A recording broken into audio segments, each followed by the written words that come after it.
Good evening, welcome to స్వతంత్ర. నేను మురళి. ముందుగా హెడ్లైన్స్ చూద్దాం. కాసేపట్లో సోనియా గాంధీతో సీఎం రేవంత్ భేటీ, రాష్ట్ర అవతరణ వేడుకలకు ఆహ్వానం.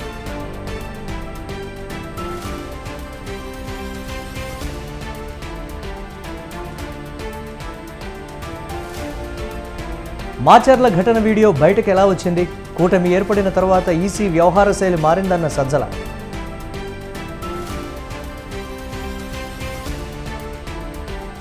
లిక్కర్ కేసులో కవిత బెయిల్పై ముగిసిన వాదనలు, తీర్పు రిజర్వ్ చేసిన ఢిల్లీ హైకోర్టు.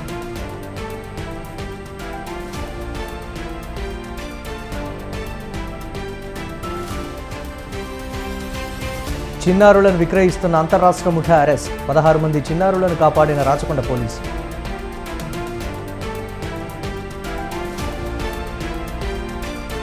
ఢిల్లీ మంత్రి అతిషీకి సమన్లు జారీ చేసిన రౌజ్ అవెన్యూ కోర్టు, జూన్ 29న తమ ముందు హాజరు కావాలని ఆదేశం.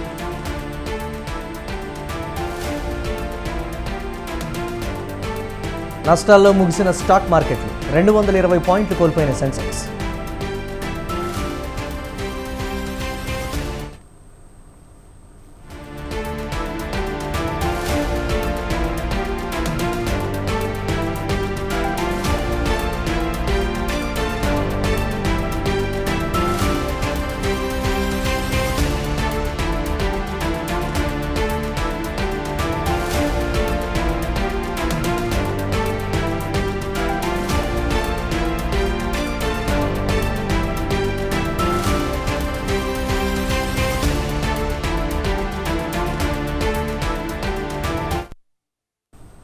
ఢిల్లీ మద్యం కేసులో కవిత బెయిల్ పిటిషన్లపై వాదనలు ముగిశాయి. ఈడీ, సిబిఐ వాదనలు విన్న హైకోర్టు జడ్జి జస్టిస్ స్వర్ణకాంత శర్మ తీర్పు రిజర్వ్ చేశారు. నిన్న కవిత తరపున ముగిసిన వాదనలు వినిపించారు. సిబిఐ, ఈడీ దర్యాప్తుకు సహకరించిన నేపథ్యంలో కవితకు బెయిల్ ఇవ్వాలని ఆమె తరపు న్యాయవాది కోరారు. మంగళవారం ఈడీ, సిబిఐ వాదనలు వింది కోర్టు. ఈడీ తరపు న్యాయవాది జోహెబ్ హుసేన్ వాదనలు వినిపిస్తూ లిక్కర్ కేసులో ఎమ్మెల్సీ కవిత కింగ్ పిన్ అని పేర్కొన్నారు. లిక్కర్ కేసులో అక్రమ సొమ్ము ఆమెకు చేరిందని, దీనికి సంబంధించిన వాట్సాప్ చాట్లు తమ వద్ద ఉన్నాయని చెప్పారు.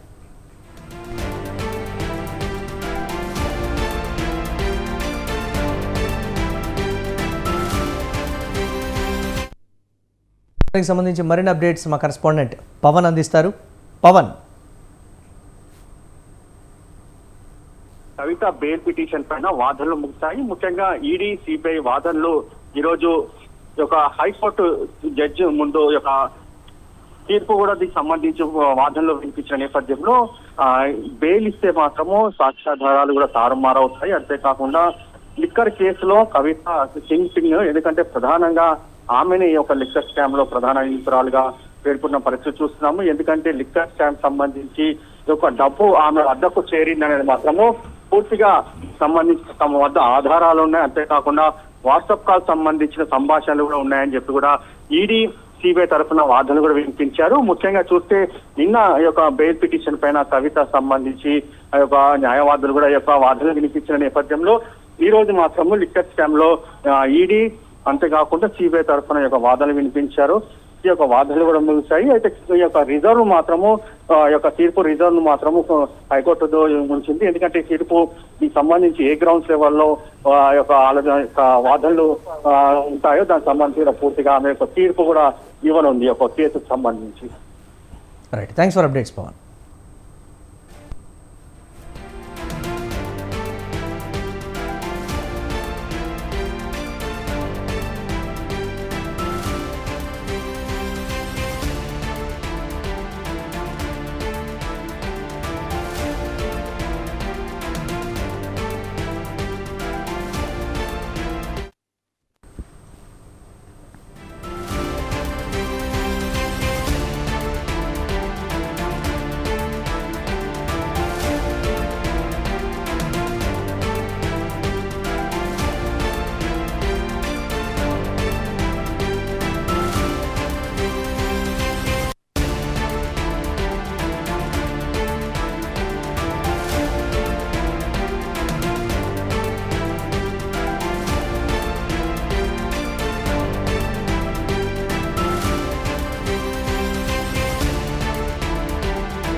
చిన్నారులను విక్రయిస్తున్న అంతరాష్ట్ర ముఠాను రాచకొండ కమిషనరేట్ పరిధిలోని మేడిపల్లి పోలీసులు అరెస్టు చేశారు. ముఠాను అరెస్టు చేసి 16 మంది చిన్నారులను కాపాడారు. బాలబాలికల్లో కొందరు ఇతర రాష్ట్రాలకు చెందినవారు ఉన్నట్లు పోలీసులు గుర్తించారు. ఇటీవల మేడిపల్లిలోని చిన్నారి విక్రయంతో ముఠా వ్యవహారం బయటపడింది. 4 రోజుల క్రితం ఫిర్జాదిగూడలో 4.50 లక్షలకు ఆర్ఎంపీ డాక్టర్ శోభారాణి శిశువును విక్రయించారు. ఆమెతో పాటు సహకరించిన మరో ఇద్దరిని అరెస్టు చేసిన పోలీసులు దర్యాప్తు జరపడంతో ముఠా గుట్టురట్టయింది. ఫోటోలు వస్తున్నాయి సార్ ప్లీజ్ సార్ ఇది బర్న్ చేస్తారు ప్రాబ్లం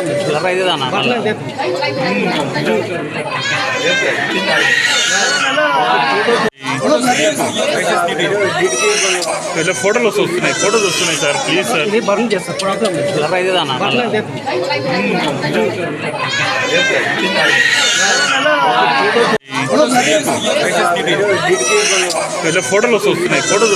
ప్లీజ్ సార్ ఇది బర్న్ చేస్తారు.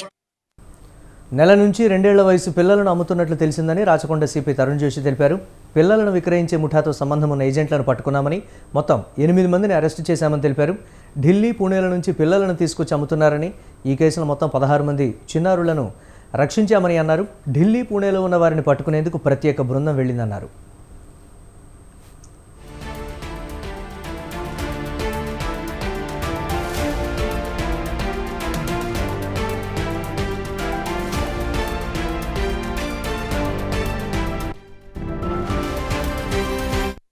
About 2 months. Now these another 11 children. The age group is between 2 months to newly born up to 2 years. 2 months to 2 years. No, they may not be orphans because this is entire thing is for the money. Of course, for the end users, they want to get the children because they don't have children because of whatever medical issue. But in the process, all the Anni agents, they are all getting profit out of it. So at the first level, they are procuring as cheap as 50,000 to 1 lakh, and thereafter again further they are selling for 2.5 lakhs, and then by the time it reaches the hands of the parents, the price goes up to 4 to 5 lakhs. They are not orphans. All of them have parents. No, we cannot disclose the name of the informers. Sir, parents మీద action ఉంటుందా sir? You can do that. You can take. We cannot speak it over on this. Sir ఇది first time offence గతంలో ఏమైనా criminal history ఉంది sir వీళ్ళపై? Criminal history is there. Out of these people, there are the 3 accused people. That is this Padma మా ఘట్ కేసులో ఉన్నారు. ఇంతకు ముందు 2021 లో కూడా similar case cheating and 81 of JJ act లో ఇంతకు ముందు కూడా బుక్ అయింది. So at that time also similar case was there.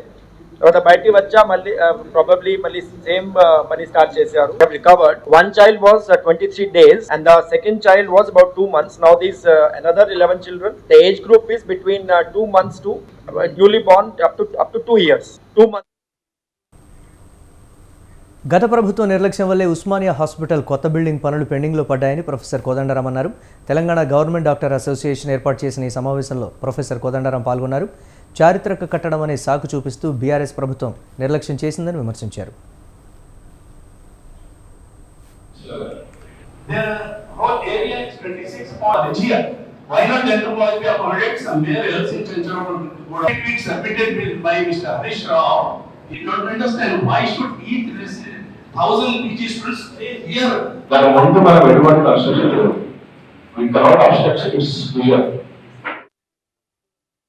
సిద్ధంగా ఉన్నాం. సౌకర్యాలు పెంపొందించగలిగితే పేషెంట్లకు మంచి చికిత్స దొరుకుతుంది అని అంటున్నారు. అది నేను అనుకోవటం చాలా గొప్ప ఆశయం. అది మనం అర్థం చేసుకోవాలి, ప్రపంచం అర్థం చేసుకోవాలి. కాకపోతే ఇప్పుడున్న ఈ స్థలం సరిపోవట్లేదు, ఈ ఆసుపత్రి సౌకర్యాలు సరిపోవటం లేదు. అన్నీ కూడా దాదాపు తక్కువ మంది పేషెంట్లు ఉన్న కాలానికి తగ్గట్టుగా ఇవన్నీ రూపొందించారు. ఇప్పుడు సరిపోవట్లేదు ఈ సౌకర్యాలు. దీన్ని పెంచాలి. ఈ పెంచకుండా మేము ఏం చేయగలం అనేదే ఈ డాక్టర్ల బాధ, ఆవేదన. ఈ ఆవేదన అనేది ఒక మంచి మానవతా దృక్పథం నుంచి పుట్టింది. ఇవాళ దానికి తగ్గట్టుగా ఉస్మానియా ఆసుపత్రిని మెరుగు చేయాల్సిన అవసరం ఉంది. హెరిటేజ్ వివాదం ఒకటి ఉంది, దాన్ని అడ్డం పెట్టుకొని గత ప్రభుత్వాలు మొత్తంగానే ఆసుపత్రిని పునరుద్ధరించవలసిన అవసరాన్ని విస్మరించినాయి. దాన్ని మేము తీవ్రంగా ఇవాళ అందరూ కూడా ఖండిస్తూ మొత్తం మీదనైతే ఒక పరిష్కారం వెతుక్కోవాలి, ముందుకు సాగాలి అనేదే అందరూ తాపత్రయపడుతున్నారు. మేము వైద్యం అందించడానికి సిద్ధంగా ఉన్నాం. సౌకర్యాలు రాష్ట్ర ఉప ముఖ్యమంత్రి భట్టి విక్రమార్క కుటుంబం నివాసం ఉంటున్న ప్రజాభవన్లో బాంబు ఉన్నట్లు అజ్ఞాత వ్యక్తి 100కు డయల్ చేసి చెప్పడంతో రాష్ట్ర పోలీస్ శాఖ వెంటనే అప్రమత్తమైంది. Intelligence security wing, Hyderabad city security wing police అధికారులను రంగంలోకి దింపింది. హుటాహుటిన బాంబ్ డాగ్ స్క్వాడ్ బృందాలు ప్రజాభవన్కు చేరుకొని అడుగడుగునా తనిఖీలు చేపట్టారు. విషయం తెలుసుకున్న పంజాగుట్ట ఏసీపీ మనోహర్ కుమార్ హుటాహుటిన సంఘటనా స్థలానికి తన సిబ్బందితో చేరుకొని పరిస్థితిని సమీక్షించారు. ప్రజాభవన్ ఎంట్రన్స్ నుంచి నివాసం లోపల ఉన్న అన్ని గదులను, bedrooms, kitchen, dining hall, visitors halls, అలాగే ఉప ముఖ్యమంత్రి ఛాంబర్, జిమ్, గార్డెన్, పరిసర ప్రాంతాలను అణువణువున డాగ్ స్క్వాడ్ బృందం పోలీసులు తనిఖీలు చేశారు. ప్రజాభవన్ పరిసర ప్రాంతాల్లో తనిఖీలు కొనసాగుతున్నాయి.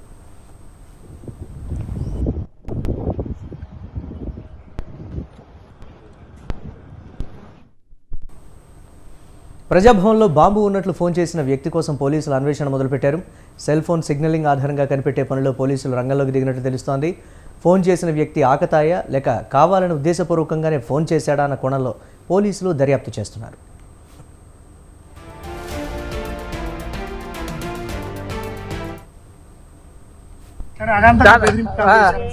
అంటే మీరు ఉంటారు, బట్టి విక్రమార్క గారు ఉంటారు, ఇద్దరు ఉంటారు మేడం.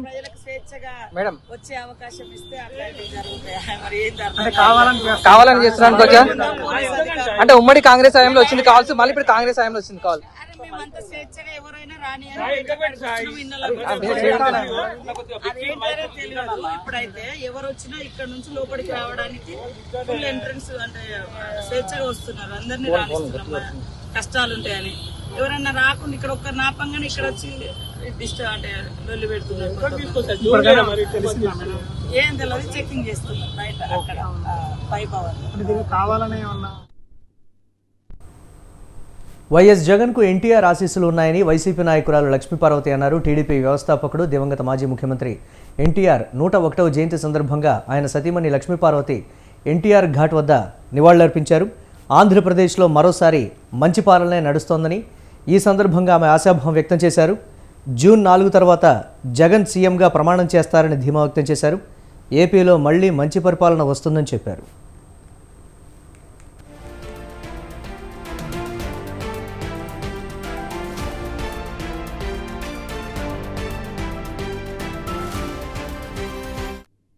నాలుగో తారీఖు జరిగే ఎన్నిక తరువాత ఆంధ్రప్రదేశ్ మళ్ళీ ఒక సుభిక్షమైన శాంతియుతమైన పరిపాలన అందుకుంటుందని, అందుకు ఎన్టీఆర్ గారి ఆశీస్సులు నిండుగా జగన్మోహన్ రెడ్డి గారికి అందాలని కోరుకుంటూ సెలవు. రేపు 4వ తారీఖు జరిగే ఎన్నిక తరువాత ఆంధ్రప్రదేశ్ మళ్ళీ ఒక సుభిక్షమైన శాంతియుతమైన పరిపాలన అందుకుంటుందని, అందుకు ఎన్టీఆర్ గారి ఆశీస్సులు నిండుగా జగన్మోహన్ రెడ్డి గారికి అందాలని కోరుకుంటూ.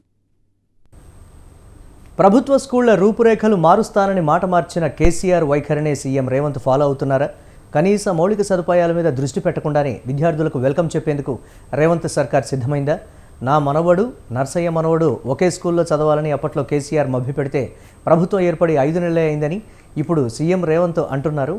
ఇంటర్నేషనల్ స్థాయికి విద్యను తీసుకువెళ్తామన్న ప్రభుత్వం ముందు టాయిలెట్లు, తాగునీరు, శుభ్రత లాంటి కనీస అవసరాల మీద ముందు దృష్టి పెట్టాలనే డిమాండ్ వినిపిస్తోంది.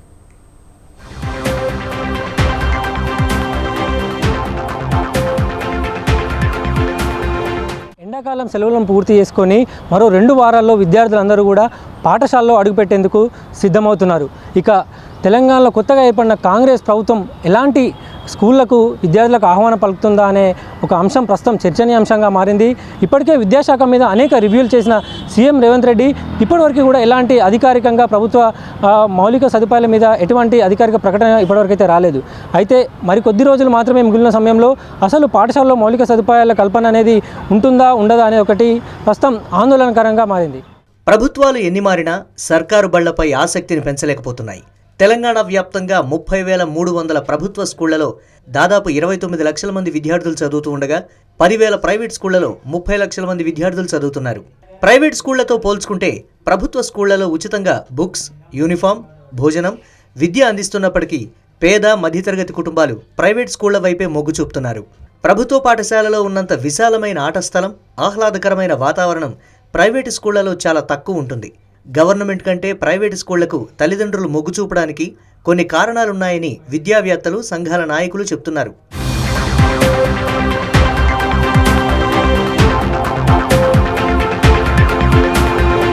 ప్రభుత్వ పాఠశాలలో 12 మౌలిక సదుపాయాలను కల్పించి ప్రైవేటు స్కూళ్లకు ధీటుగా మారుస్తామని చెప్పిన గత ప్రభుత్వం దానిని విస్మరించింది. రెసిడెన్షియల్, మోడల్ స్కూళ్లు కాకుండా రాష్ట్ర వ్యాప్తంగా 26,000 పాఠశాలలున్నాయి. 3 విడతల్లో వీటిని అభివృద్ధి చేస్తామని చెప్పి 2 ఏళ్లలో 1000 స్కూళ్లను మాత్రమే గత ప్రభుత్వం పట్టించుకుంది. ప్రస్తుతం ఇదే ప్రభుత్వ స్కూళ్లలో చదువుతున్న విద్యార్థుల తల్లిదండ్రులను, ఉపాధ్యాయులను ఆందోళనలో పడేసింది. ఇప్పటికీ ప్రభుత్వ పాఠశాలల్లో టాయిలెట్స్, గ్రీన్ చాక్ బోర్డ్, పాఠశాల పారిశుద్ధ్య కార్మికులు, మంచినీటి సౌకర్యాలు లాంటి కనీస సౌకర్యాలు లేని స్కూళ్లు ఉన్నాయి. వీటి మీద ప్రభుత్వం దృష్టి పెట్టాలని విద్యార్థి సంఘాలు సూచిస్తున్నాయి. ప్రధానంగా ఈ పాఠశాలల్లో అనేక సమస్యలు ఉన్నాయి. మౌలిక సదుపాయాలు పూర్తిగా కల్పన కావాల్సిన అవసరం ఉంది. ప్రధానంగా ఈరోజు ఈ పాఠశాలలో మరుగుదొడ్లు, మూత్రశాలలు కూడా లేనటువంటి పరిస్థితి ఉంది. కనీసం విద్యా సంవత్సరం ప్రారంభం కాబోతుంది. ఇప్పటివరకు ఈ బిల్డింగ్కి సంబంధించినటువంటి ఎక్కడ కూడా రంగులు, సున్నాలు కూడా వేసినటువంటి పరిస్థితి లేదు. అదేవిధంగా మంచినీటి కొరత ఉంది. పాఠశాల చుట్టూ కూడా అపరిశుభ్రంగా వాతావరణం కనిపిస్తుంది. ఇట్లాంటి పరిస్థితులు ఉంటే ఈరోజు ప్రభుత్వ పాఠశాలలో నూతన విద్యార్థులు ఏ విధంగా జాయిన్ అవుతారు, వాళ్ళ విద్యా భవిష్యత్తును ఏ రకంగా కాపాడుతుంది అనేది ఈరోజు రాష్ట్ర ప్రభుత్వం స్పందించాల్సిన అవసరం ఉంది. ప్రభుత్వ విద్యారంగ పరిష్కారమే ధ్యేయంగా, పరిరక్షణ ధ్యేయంగా ప్రభుత్వ పాఠశాలల కోసం, మౌలిక వసతుల కోసం మీ వంతుగా కృషి చేయాలని చెప్పి ఏవేవిగా మేము డిమాండ్ చేస్తాం. గతేడాది 1200 ప్రభుత్వ స్కూళ్లలో ఒక్క విద్యార్థి కూడా చేరలేదు. 13,000 స్కూళ్లలో 50 మంది విద్యార్థులే కొనసాగారు. ప్రతి ఏడాది బడిబాట కార్యక్రమాన్ని నిర్వహిస్తున్నా విద్యార్థుల శాతం పెరగడం లేదు. విద్యార్థులకు తగ్గ ఉపాధ్యాయులు, స్కిల్, కంప్యూటర్ ల్యాబ్స్, స్పోర్ట్స్ లాంటి సౌకర్యాలను ప్రతి స్కూల్కు చేర్చినప్పుడే ప్రభుత్వ బడులు ప్రైవేటుకు ధీటుగా మారతాయి.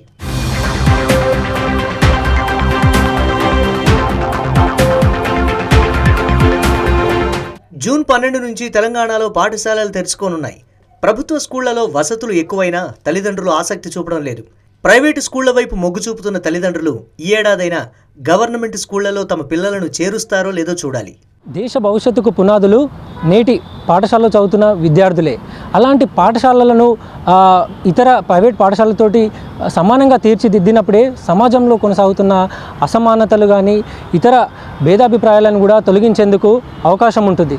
అయితే గత బీఆర్ఎస్ ప్రభుత్వం కొనసాగించిన నిర్లక్ష్య వైఖరినే ప్రస్తుత తెలంగాణ ప్రభుత్వం కొనసాగిస్తుందా, లేదా ఉన్న కొద్ది సమయంలోనే ప్రభుత్వ పాఠశాలల మౌలిక సదుపాయాలు మార్చి విద్యార్థుల తల్లిదండ్రులు నెలకొన్న ఒక ఆందోళనకు చెక్ పెడుతుందా అన్నది మనకి రాబోయే రోజుల్లో తేలుతుంది. కెమెరామెన్ జగన్ జానకితో విశాల్, స్వతంత్ర న్యూస్.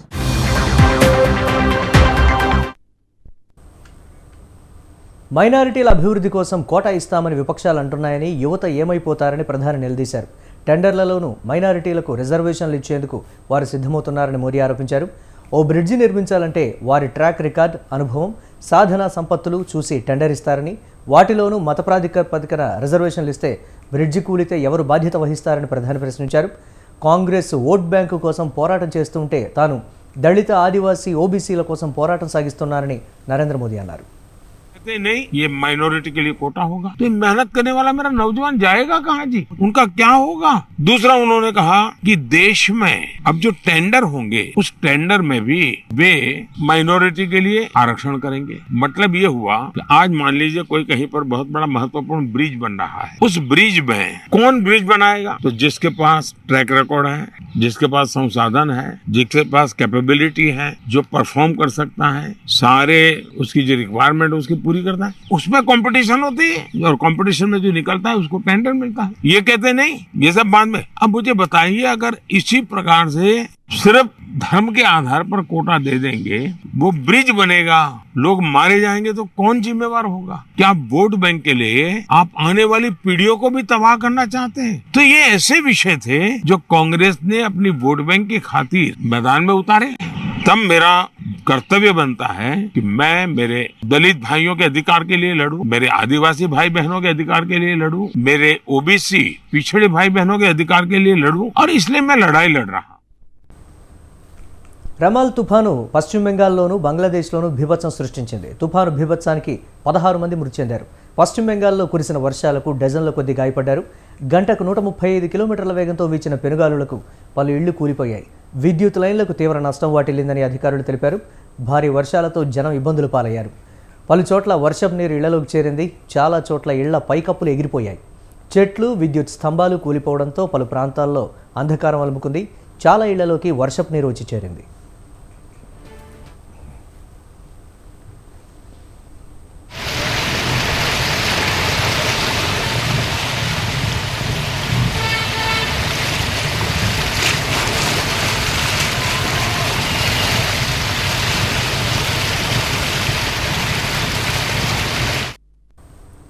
బంగ్లాదేశ్ భారతదేశంలో 16 మందికి పైగా చనిపోయారు. మణిపూర్లో కొండ చర్యలు విరిగిపడడంతో రోడ్లు కోతలకు గురయ్యాయి. ప్రజల రాకపోకలకు అంతరాయం కలిగింది. సహాయక కార్యక్రమాలు మొదలయ్యాయి. బంగ్లాదేశ్లోని ఓడరేవు మోంగ్లా, బెంగాల్లోని సాగర్ దీవుల మధ్య తుఫాను ఆదివారం రాత్రి తీరం దాటింది.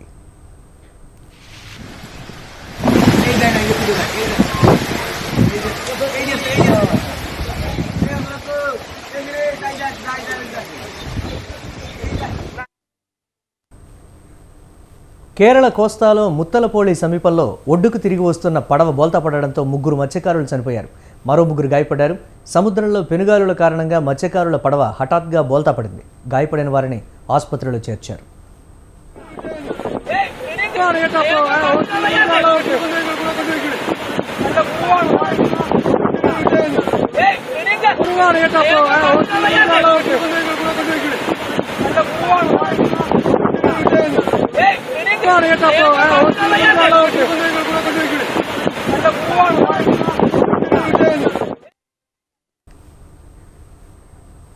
ఇవి ఇప్పటి వరకు అప్డేట్స్. కీప్ వాచింగ్ స్వతంత్ర.